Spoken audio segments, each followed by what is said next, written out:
안녕하세요. 세상을 이롭게 하는 일에 관심 많은 승무원쌤 김용숙입니다.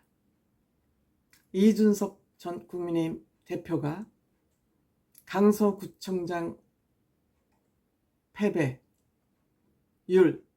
18%를 맞추자 언론에서 이준석은 작두탄 무당이라는 평가까지 받고 있습니다. 이준석의 가치가 한껏 올라가 있습니다. 최근 이준석 여기저기 라디오에 나와서 많은 인터뷰 토크를 하고 있습니다. 많은 사람들이 이준석이한테 정치평론 그만하라고 비판을 하고 있지만 강서구청에서 완전 망하자 보수 유튜버들도 입을 꽉 다물고 있습니다. 이준석 대표를 그렇게 비판하던 아부쟁이 보수 유튜버들이 입을 꼭 다물고 말았습니다. 이준석 대표의 목표는 정확합니다. 자기는 국민의힘에서 반란군을 내쫓는 역할을 할 것이다. 힘든 역할이지만 마다하지 않겠다. 이제는 나도 이제 할 말이 확실하게 생겼다. 이렇게 확실한 주장을 하고 있습니다. 공산주의하고 민주주의 이념 전쟁에서 공산주의가 망하고 민주주의가 지금 인류에게 가장 잘 맞는 주의이듯이 윤핵관과 저 세력들이 윤핵관을 추종하는 그 세력들을 말하는 거죠. 지들 마음대로 해서 확실하게 졌다. 지들이 주도권을 잡고 나를 내쫓고 주도권을 잡아서 제 마음대로 후보 뽑고 선거해서 확실하게 졌다. 그렇다면 나와 저들의 체제 경쟁에서 나는 확실하게 성공했다.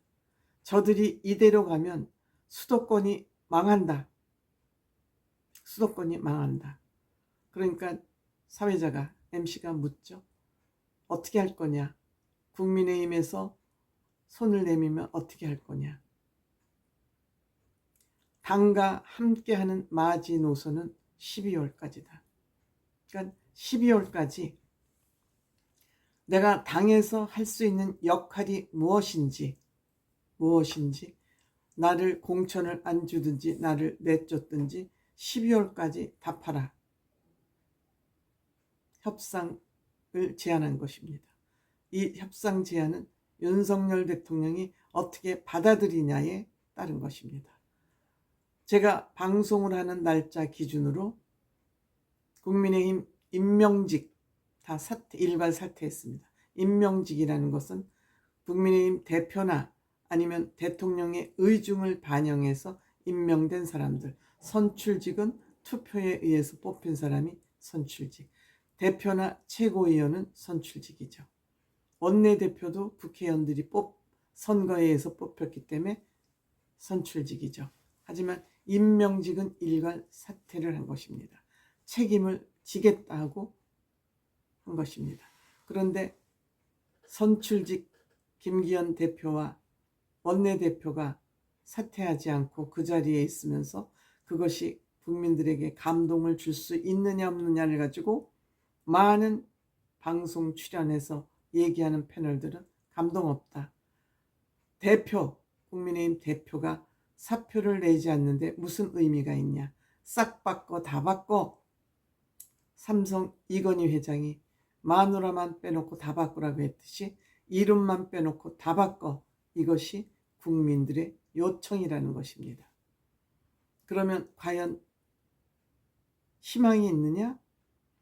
이준석 대표에게 물었습니다.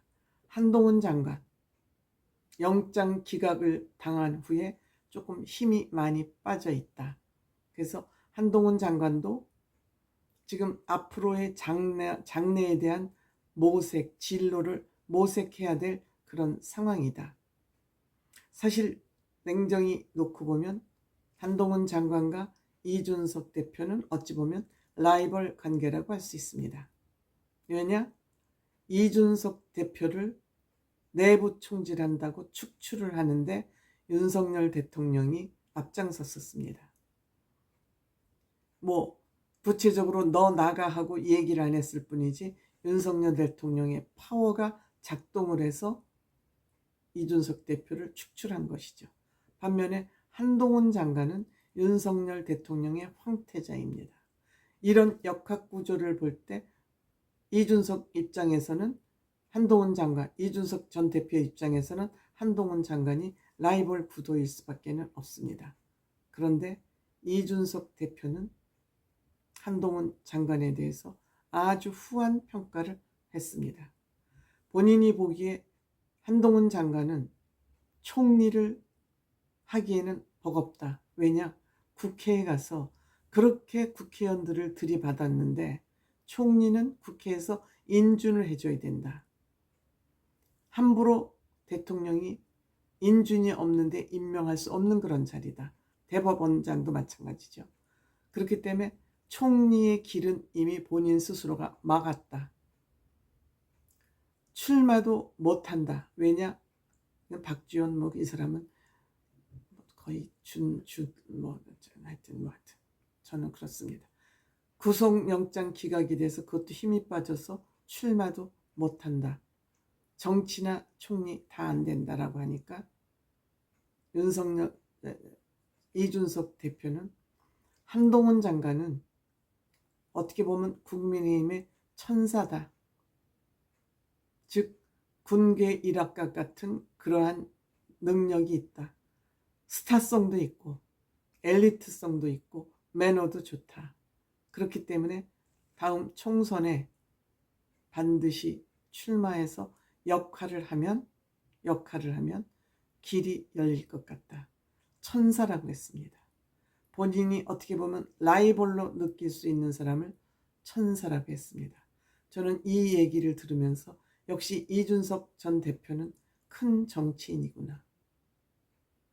실력이 있는 사람들은, 실력이 갖추어진 사람들은 지저분하게 싸우지 않습니다. 그래? 우리 실력 있는 사람까지 한번 당당하게 겨뤄보자. 그렇지, 그걸 뭐 꽈뭉기고 끌어내리고. 정말 청년 정치인 장해찬 최고위원이라는 이 젊은이는 정말 딸랑입니다.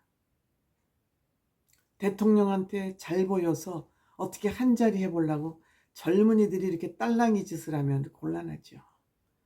그래서 이준석 대표가 바이올린을 하면 집토끼가 다 도망간다. 그러니까 이준석이는 국민의힘에 붙여주면 안 된다. 내쫓아야 된다. 이런 생각을 가지고 있죠. 이준석이 장해찬을 제대로 된 정치인으로 볼까요? 그렇지 않습니다. 라이벌로 볼까요? 절대 그렇지 않을 거려. 그런데 본인은 이준석 대표를 엄청 라이벌로 생각하는 것 같습니다. 여기에 비해서 이준석 대표는 한동훈 장관님 스타성도 있고 엘리트성도 있고 매너도 좋고 다 좋아요. 국민의힘의 천사와 같은 사람이에요. 구세주 같은 사람이라는 거죠. 이 정도는 자신감이 있어야 정치인이라고 할 수 있죠. 어쨌든 4년 뒤에 한동훈 장관 공간은 잘 마련되지 않을 것이다. 서울시장도 힘들지 모른다. 왜냐? 그때 윤석열 대통령의 지지율이 어떻게 될지 모른다. 윤석열 대통령한테 한동훈 장관은 황태자이기 때문에 윤석열 대통령의 딱지를 늘 등에 붙이고 다녀야 되기 때문에 다음 시장 선거에서도 만만하지 않다. 그러니까 이번에 당이 이렇게 어려울 때 한동훈 장관이 당에 들어와서 정치적으로 뿌리를 내리는 기회를 만들어야 된다. 이렇게 이준석 대표는 얘기하고 있지만 저는 한동훈 장관이 본인이 개인의 정치 입지와 본인의 장래도 중요하지만 지금 한동훈 장관은 현 법무부 장관으로서 저 좌파들 민주당의 비리를 캐는 것이 저는 우선이라고 생각이 되기 때문에 본인 생각을 하지 말고 대한민국의 법적 질서를 세우는데 법치를 세우는데 매진해 주기를 나는 개인적으로 바랍니다. 제가 늘 말씀드리지만 윤석열 대통령과 한동훈 장관은 어떤 정책 하지 않고 좌파나 저 민주당 문재인 정권의 비리만 캐내서 똑바로 잡아도 큰 역할을 했다, 이렇게 생각합니다. 너무 헤게모니적으로 생각하기보다는 국가를 위하는 일에만 매진하는 것이 저는 더 옳다고 생각하지만, 어쨌든 이준석 대표는 한동훈 장관에게 국민의힘 천사다, 군계 일학이다, 이렇게 후한 평가를 해주는 거 바람직한 정치 행태다, 이렇게 생각합니다.